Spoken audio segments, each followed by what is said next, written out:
Back to Godhead feature love beyond समर्पण देवत्व की ओर वापस फरवरी 1975 उनकी दिव्य कृपा एसी भक्तिवेदांत स्वामी प्रभुपाद द्वारा कृष्ण की स्थिति, विशेष आकर्षण और ऐश्वर्य को केवल भक्ति सेवा भक्ति से ही समझा जा सकता है। यदि हम एक महान व्यक्तित्व का अनुग्रह प्राप्त करना चाहते हैं तो हमें उसे अपनी सेवा से संतुष्ट करना होगा। इस भौतिक संसार में भी केवल अटकलबाजी से कोई महापुरुष नहीं समझ सकता। यदि हम यह समझना चाहते हैं कि एक महान व्यक्ति क्या है, तो हमें उसे अपनी सेवा, मित्रता और प्रेम से संतुष्ट करना होगा और वह प्रकट करेगा कि उसे हमें क्या देना है। भक्ति एक ऐसी ही प्रक्रिया है। यदि हम कृष्ण, उनके ऐश्वर्य और उनके विशेष गुणों के साथ साथ उनके विशेष आकर्षक गुणों को जानना चाहते हैं, तो हमें कृष्ण भावनामृत नामक भक्ति सेवा की इस प्रक्रिया के माध्यम से उन्हें समझना चाहिए। दरअसल भगवद गीता के अंतिम अध्याय में कृष्ण स्वयं कहते हैं, भक्ति मम अभिजंती यवन यस्कास्मि तत्वतः तत्तो मम तत्वतो जंत्व विस्तेतद अनंतराम। कोई सर्वोच्च व्यक्तित्व को समझ सकता है क्योंकि वह केवल भक्ति सेवा से है। और जब कोई ऐसी भक्ति से परमेश्वर के प्रति पूर्ण चेतना में होता है तो वह परमेश्वर के राज्य में प्रवेश कर सकता है। बीजी 18.55 भगवद गीता के 7वें अध्याय में भगवान कृष्ण कहते हैं, मनुष्यन सहस्र सुकासिद यताति सिद्धे यततम अपि सिद्धानं कस्कि मम वेट्टि तत्वात्। मनुष्यों में हजारों में से कोई पूर्णता के लिए प्रयास कर सकता है और जिन्होंने पूर्णता प्राप्त कर ली है उनमें से शायद ही कोई मुझे सच्चाई से जानता हो। बीजी 7.3 दूसरे शब्दों में, अधिकांश पुरुष खाने, सोने, मौज मस्ती करने, आनंद लेने और थोड़ा संभोग करने की पशु प्रवृत्ति में लगे हुए हैं। इनमें से लाखों में केवल एक ही कृष्ण को जानने का प्रयास करेगा और इनमें से लाखों में से केवल एक ही सफल होगा। केवल वे ही समझ सकते हैं जिन्होंने पूर्णता प्राप्त कर ली है, वे ही समझ सकते हैं कि कृष्ण वास्तव में क्या है। वह पूर्णता और समझ भक्ति से प्राप्त की जा सकती है, जैसा कि 11वें अध्याय में भी बताया गया है। भक्ति टीवी अनन्या शाक्या हम एवं विधो रजुना जन्तुम दृष्टुम च तत्वेन प्रवेशतम च परंतपा। मेरे प्रिय अर्जुन, केवल अविभाजित भक्ति सेवा से ही मुझे समझा जा सकता है कि मैं आपके सामने खड़ा हूं और इस प्रकार सीधे देखा जा सकता है। केवल इसी तरह तुम मेरी समझ के रहस्यों में प्रवेश कर सकते हो। बीजी 11.54 सबसे परोपकारी व्यक्तित्व कोई कृष्ण के धाम में प्रवेश कर सकता है जब वह पूरी तरह से समझ लेता है कि कृष्ण क्या है। बेशक कोई कृष्ण को पूरी तरह से नहीं समझ सकता है, लेकिन केवल उसे समझने की क्षमता के रूप में समझ कृष्ण की होनी चाहिए, क्योंकि वे वास्तव में तत्व हैं, अन्यथा उनके निवास में कोई प्रवेश नहीं है। भगवान चैतन्य ने सनातन गोस्वामी को भक्ति सेवा के माध्यम से कृष्ण के बारे में निर्देश दिया और उनके निर्देश बहुत महत्वपूर्ण हैं। हमें उन्हें उतना ही समझना और नोट करना चाहिए जितना हम भगवद गीता करते हैं। भगवद गीता में कृष्ण सीधे अर्जुन को फलदायी गतिविधि, दार्शनिक अटकलों और योग प्रणाली के बारे में निर्देश देते हैं। अंत में, हालांकि कृष्ण ने अर्जुन को निर्देश दिया, सर्वधर्मं परित्यज्य मम एकम शरणं व्रज, सभी प्रकार के धर्मों को छोड़ दो और सिर्फ मेरी शरण में आओ। भगी 18.66। हालांकि भगवान चैतन्य अपने विशेष आशीर्वाद से वह देते हैं जो कृष्ण ने भी नहीं दिया, जो कृष्ण देने में झिझकते थे, क्योंकि कृष्ण जानते थे कि यदि वे कर्तव्य धर्म को त्यागने और उनके प्रति पूर्ण समर्पण की बात करते हैं, भगवद गीता की शुरुआत में अर्जुन इसे स्वीकार नहीं करेगा। वास्तव में भगवद गीता में निर्देशों के इतने चरणों को विस्तृत रूप से पढ़ना आवश्यक नहीं था, क्योंकि सबसे गोपनीय निर्देश यह था कि अर्जुन अपना सब कुछ त्याग दें और केवल उनकी शरण में जाएं। यद्यपि यह भगवद गीता का वास्तविक निर्देश है, यह शुरुआत में नहीं बोला गया था। ऐसा इसलिए है क्योंकि मनुष्य कई प्रकार के होते हैं और उनके लिए ज्ञान और योग के मार्गों की आवश्यकता होती है। हालांकि भगवान चैतन्य महाप्रभु की विशेष दया यह है कि वे सीधे यह सर्वोच्च निर्देश देते हैं। कृष्ण सीधे युद्ध के मैदान पर जो नहीं दे सके, वह सीधे भगवान कृष्ण ने भगवान श्री चैतन्य महाप्रभु के रूप में अपने अवतार में दिया है। इसलिए भगवान चैतन्य को सबसे उदार, सबसे परोपकारी व्यक्तित्व माना जाता है। दरअसल रूप गोस्वामी ने इस तरह भगवान चैतन्य महाप्रभु को अपना सम्मान दिया। नमो महावदन्याय कृष्ण प्रेम प्रदयते कृष्ण चैतन्य नमने गौरा तविस नमः। मैं सर्वोच्च भगवान श्री कृष्ण चैतन्य को अपना सम्मान पूर्वक प्रणाम करता हूँ, जो किसी भी अन्य अवतार की तुलना में अधिक उदार हैं, यहाँ तक स्वयं कृष्ण भी, क्योंकि वह स्वतंत्र रूप से वह प्रदान कर रहे हैं जो किसी और ने कभी नहीं दिया है, कृष्ण का शुद्ध प्रेम। कृष्ण को समझना बहुत कठिन है और कई महान विद्वान, दार्शनिक और व्यक्तित्व उनके प्रयासों में निराश हैं, लेकिन चैतन्य महाप्रभु इतने दयालु और उदार हैं कि वे सीधे कृष्ण प्रेम की पेशकश कर रहे हैं। अंधविश्वास खारिज सनातन गोस्वामी ने भी कृष्ण का ज्ञान प्राप्त करने का मार्ग बताया है। वह भगवान चैतन्य महाप्रभु के चरणों में गिर गया और कहा, मेरे प्रिय भगवान, मैंने अपनी इंद्रियों को संतुष्ट करने की कोशिश करके अपना समय बर्बाद किया है। बस यही मेरी योग्यता है। मैं पुरुषों के निम्नतम वर्ग से संबंधित हूँ और मेरे सहयोगी भी निम्नतम प्रकार के हैं। मैं गिर गया हूँ और मैं सबसे नीचे हूँ। ये मेरी योग्यताएं हैं। वास्तव में सनातन गोस्वामी एक उच्च जाति के ब्राह्मण परिवार से थे, लेकिन चूंकि उन्होंने मुस्लिम सरकार में सेवा स्वीकार कर ली, इसलिए उन्होंने खुद को ब्राह्मण नहीं माना।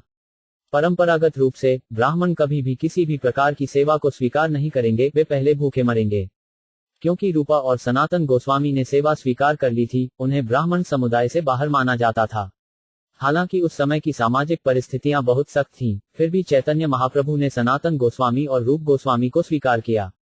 तथापि हमें यह नहीं सोचना चाहिए कि सनातन गोस्वामी की स्थिति अद्वितीय थी। नहीं, हमें अपने आप को इस समुदाय या उस समुदाय से संबंधित समझना चाहिए, क्योंकि किसी भी मामले में हम सभी अपनी शाश्वत स्थिति से गिर चुके हैं। किसी आध्यात्मिक गुरु के पास जाते समय उसकी तथाकथित योग्यताओं से फूले नहीं समाना चाहिए। जो कुछ उसने सीखा है उसे भूलकर आध्यात्मिक गुरु के पास एक अंधे दास के रूप में जाना चाहिए। यही योग्यता है। मुझे विश्वास है और मुझे लगता है और मैं नहीं कर सकता कि अपनी धारणाओं को अलग रखना चाहिए।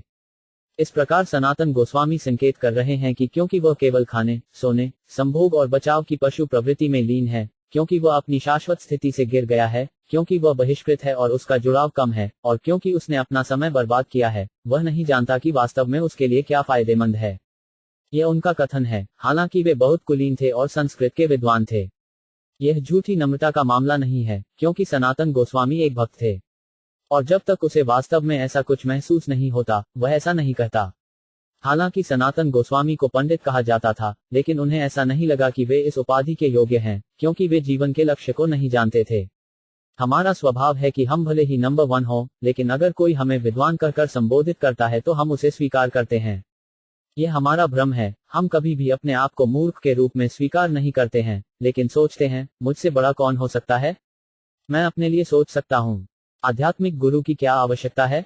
मैं धार्मिक नेता बन सकता हूँ, मैं ऐसा और ऐसा बन सकता हूँ। यह हमारी मानसिकता है, लेकिन आध्यात्मिक गुरु के पास जाने से पहले इस मानसिकता का त्याग कर देना चाहिए।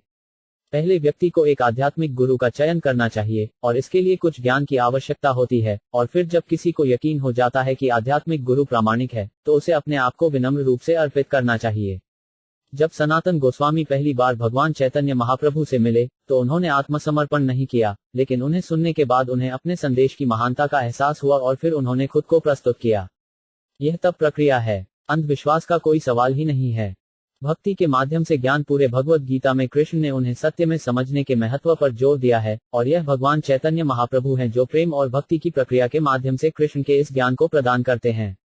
केवल यह समझ लेना पर्याप्त नहीं है कि ईश्वर है, हमें वास्तव में भगवान को समझना चाहिए। नहीं, यह पर्याप्त है कि भगवान को हमारा ऑर्डर सप्लाई माना जाए। कृष्ण को सत्य तत्व में जाना जाना चाहिए, और यह भगवान चैतन्य हैं जो उन्हें सच्चाई से समझाते हैं। जैसा कि पहले उल्लेख किया गया है, ईश्वर को पूरी तरह से समझना संभव नहीं है, लेकिन हमारी मानवीय क्षमताओं की सीमा तक। कृष्ण ने भगवत गीता में अपने बारे में समझाया है, और यह पर्याप्त है, लेकिन चैतन्य महाप्रभु और भी अधिक जानकारी प्रदान करते हैं।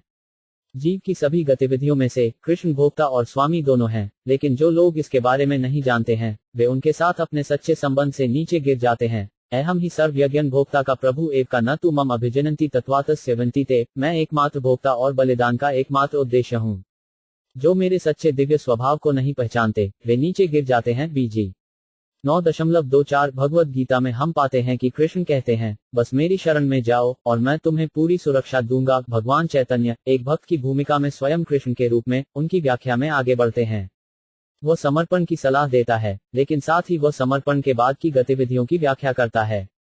समर्पण के बाद पूजा होती है, और पूजा की उचित प्रक्रिया का वर्णन भगवान चैतन्य और उनके तत्काल अनुयायियों, विशेष रूप से रूप गोस्वामी द्वारा किया गया है। निर्विशेषवादी या मायावादी तर्क देते हैं कि भगवान का कोई रूप नहीं है, कि वे अवैयक्तिक हैं, और इसलिए पूजा करने या उनका ध्यान करने के लिए भगवान के एक रूप की कल्पना करना आवश्यक है। हालांकि कृष्ण ने इसका खंडन किया है। हमें ईश्वर को शून्य या अवैयक्तिक नहीं समझना चाहिए, नहीं हमें उसके एक रूप की कल्पना करनी चाहिए, नहीं हमें देवताओं या आत्माओं की पूजा करनी चाहिए।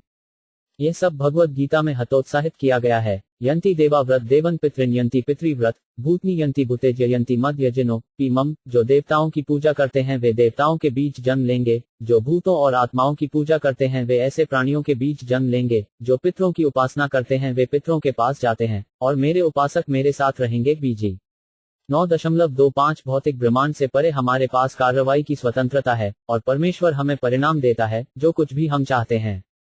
यदि हम भौतिक वस्तुओं की पूजा करते हैं तो हम उन्हें प्राप्त करते हैं। दूसरे शब्दों में, हम जीवन पर्यंत भौतिक मंच पर बने रहते हैं। यदि हम उच्च श्रेष्ठ जीवों देवताओं की पूजा करते हैं तो हम इन प्राणियों की दुनिया में जाते हैं। इसी तरह, यदि हम अपने पूर्वजों की पूजा करते हैं तो हम उनकी दुनिया में भी जाएंगे।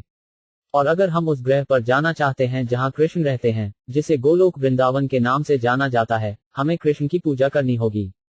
यह निश्चित रूप से अनुचित नहीं है। यदि हम किसी विशेष गंतव्य को प्राप्त करना चाहते हैं तो हमें उस गंतव्य के लिए टिकट खरीदना होगा, न कि दूसरे के लिए। भगवत गीता बताती है कि कृष्ण का ग्रह दूसरों से अलग है, क्योंकि जब कोई इसे प्राप्त कर लेता है तो उसे इस भौतिक दुनिया में वापस नहीं आना पड़ता है। अब्राहम भुवनल लोक पुनर्नवर्तिनो अर्जुन मम उपैत्यतु कौन्तेय पुनर्जन्म न विद्यते। भौतिक जगत में उच्चतम ग्रह से लेकर निम्नतम तक सभी दुख के स्थान हैं जहां बार बार जन्म और मृत्यु होती है। लेकिन जो मेरे निवास को प्राप्त करता है, हे कुंती के पुत्र, वह फिर कभी जन्म नहीं लेता है। बीजी 8.16। भले ही हम इस भौतिक दुनिया में कहीं भी जाएं, यहाँ तक उच्चतम ग्रहों तक भी हमें वापस लौटना पड़ता है, कभी कभी उच्च स्थिति में और कभी कभी निम्न में। जिस प्रकार आत्मा एक शरीर से दूसरे शरीर में जाती है, उसी प्रकार एक ग्रह से दूसरे ग्रह में भी जाती है। हमें उस क्षेत्र में जाने का प्रयास करना चाहिए जहां से हमें वापस नहीं लौटना है, और इसे वैकुंठ के दायरे के रूप में जाना जाता है, आध्यात्मिक आकाश, जो भौतिक ब्रह्मांड से परे है। यदि हम हमेशा कृष्ण भावनामृत में रहते हैं तो कृष्ण के उस लोक में हमारा स्थानांतरण निश्चित है। यह अभ्यास का प्रश्न है, क्योंकि मृत्यु के समय जो मानसिक स्थिति बनी रहती है वह अगले जन्म में प्राप्त होने वाले शरीर के रूप को निर्धारित करती है।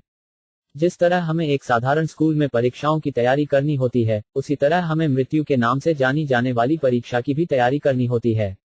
अगर हम अपने आप को कृष्ण लोक चिंतामणि धाम नामक ग्रह में स्थानांतरित करना चाहते हैं तो हमें अभ्यास करना होगा। मानव जीवन विशेष रूप से कृष्ण भावनामृत के अभ्यास के लिए है। जो इस क्षेत्र में प्रशिक्षु भी हैं, उन्हें पहले से ही मुक्त माना जाता है। जैसे एक ईमानदार छात्र जो अपनी परीक्षाओं के लिए खुद को तैयार कर रहा है, उसे पहले से ही उत्तीर्ण माना जा सकता है। दूसरे शब्दों में, वह खुद को इतनी अच्छी तरह से तैयार करता है कि परीक्षा में उत्तीर्ण होना सुनिश्चित हो जाता है। मृत्यु की परीक्षा की तैयारी की विधि, कृष्ण भावनामृत की विधि, कृष्ण द्वारा इस प्रकार बताई गई है। याद करोसी याद आसनसी यद जोहोसी दादासी याद तपस्यासी कौन्तेय तत्कुरु मदर्पणम। हे कुंती के पुत्र, जो कुछ तुम करते हो, जो कुछ तुम खाते हो, जो कुछ तुम चढ़ाते और देते हो, साथ ही साथ जो तपस्या करते हो, वह सब मेरे लिए एक भेंट के रूप में किया जाना चाहिए। बीजी 9.27 प्यार का आदान प्रदान। जैसा कि पहले कहा गया है, हमें कृष्ण से मित्रता करनी है। भगवान के किसी भी पक्ष का दावा करना संभव नहीं है, लेकिन अगर हम प्यार से उनके पास जाते हैं तो ऐसा कहा जाता है कि उन्हें वास्तव में जीता जा सकता है। प्रेम के 6 सिद्धांत हैं जिनसे कोई यह समझ सकता है कि दूसरा व्यक्ति उससे प्यार करता है। पहली है ददाती, जब हम किसी से प्यार करते हैं तो हमें उसे कुछ देना चाहिए। दूसरा यह है कि हमें उससे कुछ लेना चाहिए। इसके बाद हमें उसे खाने के लिए कुछ देना चाहिए, और जो वह खाने के लिए देता है उसे भी स्वीकार करना चाहिए। व्यक्ति को अपने मन को भी प्रकट करना चाहिए, और यदि प्रिय कठिनाई में है तो उसे उसका खुलासा करते हुए भी सुनना चाहिए। हमें इस तरह से भगवान से संबंधित होना है। इसलिए शुरुआत कुछ दे रही है। जैसा कि पहले कहा गया है, यह बहुत मुश्किल नहीं है, क्योंकि भगवत गीता में इस हद तक सुविधा है कि दुनिया के किसी भी हिस्से से कोई भी गरीब व्यक्ति एक भेंट कर सकता है जिसे कृष्ण स्वीकार करेंगे। पत्रम पुष्पम फल तोयम यो में भक्ति प्रयाचति तदहम भक्ति उपहर्तम अस्नामी प्रयातम न। यदि कोई मुझे प्रेम और भक्ति से एक पत्ता, एक फूल, फल या जल अर्पित करता है तो मैं उसे स्वीकार करूंगा। भभ 9.26। इन 4 वस्तुओं को सार्वभौमिक रूप से पेश किया जा सकता है। कोई इतना गरीब नहीं है कि वह एक पत्ता या एक फूल या फल का एक टुकड़ा या थोड़ा पानी नहीं दे सकता। वास्तव में जल के बिना जीना भी संभव नहीं है, इसलिए किसी भी जीव के पास कोई अर्पण योग्य वस्तु न होने के कारण अर्पण न करने का कोई बहाना नहीं है। यह वह उपहार नहीं है जो महत्वपूर्ण है, बल्कि वह प्यार है जिसके साथ इसे पेश किया जाता है। प्रेम प्रमुख घटक है, क्योंकि उपहार प्यार से लाए जाते हैं, कृष्ण उन्हें स्वीकार करते हैं। भगवान पूर्ण है, लेकिन वे हमारे भक्ति प्रेम को स्वीकार करते हैं। प्रेम का अर्थ है कि हमें कृष्ण को सबसे प्रिय, सबसे अच्छी चीज भेंट करनी चाहिए। ऐसा नहीं है कि हम अपने लिए सुपाच्य भोजन रखें और कृष्ण को केवल एक पत्ता और थोड़ा पानी अर्पित करें। यह छल के रूप में जाना जाता है, और निश्चित रूप से कृष्ण से इस छल को छिपाना संभव नहीं है। चूंकि सब कुछ कृष्ण का है, वास्तव में उन्हें कुछ भी देना संभव नहीं है, इसलिए केवल एक चीज जो हम वास्तव में दे रहे हैं वह है हमारा प्रेम। ब्रह्मांड में सभी वस्तुओं और संसाधनों की आपूर्ति कृष्ण द्वारा की जाती है। वही वस्तुएं हो सकती हैं, लेकिन अगर हम अपनी इंद्रियों को संतुष्ट करने के लिए उनका उपयोग करते हैं तो हम ब्रह्मांड के सबसे अंधेरे क्षेत्रों में जाते हैं, और अगर हम उन्हें प्यार से कृष्ण को अर्पित करते हैं, तो ये वस्तुएं आध्यात्मिक हो जाती हैं और मुक्ति का साधन बन जाती हैं। शांति के लिए चेतना, केवल अपनी चेतना को बदलकर हम पूरी दुनिया को आध्यात्मिक बना सकते हैं। दुनिया शांति के लिए उत्सुक है, और यही वास्तविक तरीका है चेतना का परिवर्तन। यदि हम ईश्वर की संपत्ति का अतिक्रमण करते हैं और इसे अपने उद्देश्यों के लिए उपयोग करने का प्रयास करते हैं, तो शांति की कोई संभावना नहीं है। दुनिया में सब कुछ भगवान का है, नहीं, सृष्टि में सब कुछ, और हमारे लिए यह स्वीकार करना आवश्यक है। अगर हम किसी और से कुछ चुराते हैं, तो हम शांति की उम्मीद नहीं कर सकते। नहीं, हम वास्तव में उस चोरी की संपत्ति का आनंद लेने की उम्मीद कर सकते हैं, क्योंकि हम हमेशा पकड़े जाने के बारे में चिंतित रहेंगे। इसी तरह भगवान से चोरी करके हम उनकी पुलिस बल द्वारा आशंका के अधीन हो जाते हैं, जिसे भौतिक प्रकृति के रूप में जाना जाता है। जैसे ही हम अपनी इंद्रियों को तृप्त करने के लिए ईश्वर की संपत्ति का उपयोग करते हैं, प्रकृति हमें दुख देगी। यह प्रकृति का नियम है, और भगवद गीता में स्पष्ट रूप से कहा गया है, दैवी है ऐसा गुणमयी मामा माया दुरतया मम एव्ये प्रपद्यन्ते मायाम एतम तरंती ते। भौतिक प्रकृति के 3 गुणों से युक्त मेरी इस दिव्य ऊर्जा को दूर करना मुश्किल है, लेकिन जिन्होंने मेरी शरण ली है, वे आसानी से उसके पार जा सकते हैं। बीजी 7.14 भौतिक प्रकृति के कड़े नियमों को पार करना हमारी शक्ति में नहीं है। गुणमयी का तात्पर्य अच्छाई, रजोगुण और अज्ञान के 3 गुणों से है। हम चाहे कितना भी मजबूत सोच लें, भौतिक प्रकृति के 3 गुण अधिक मजबूत हैं और हमें अपने अधीन कर लेंगे। अपने आप को निकालने के लिए हमें अपनी व्यक्तिगत संतुष्टि के लिए उसके संसाधनों का उपयोग करके प्रकृति पर हावी होने का प्रयास नहीं करना चाहिए, बल्कि जो कुछ भी संसाधन है, उन्हें भगवान को अर्पित करना चाहिए और फिर उनका हिस्सा लेना चाहिए। यह कृष्ण भावनामृत है। प्रभु हमें सब कुछ प्रदान कर रहे हैं, और हमें केवल इसे स्वीकार करने की आवश्यकता है। अगर हम भगवान को चीजें अर्पित करते हैं और भगवान उन्हें स्वीकार करते हैं, तो वह हमारा दोस्त बन जाता है, और अगर भगवान हमारा दोस्त है, तो हमें कुछ भी नहीं चाहिए। हम अपने आप को पूरी तरह से पूर्ण पाएंगे और पाएंगे कि हमारे पास सब कुछ है। कोई चिंता नहीं होगी, क्योंकि एक बार जब हम जान जाते हैं कि कृष्ण हमारे मित्र और रक्षक हैं, तो हम स्वतः ही शांत हो जाएंगे। हरे कृष्ण आंदोलन के एक वरिष्ठ सदस्य बताते हैं कि कैसे कृष्ण भावनामृत पूर्व से पश्चिम और फिर से वापस चला गया है।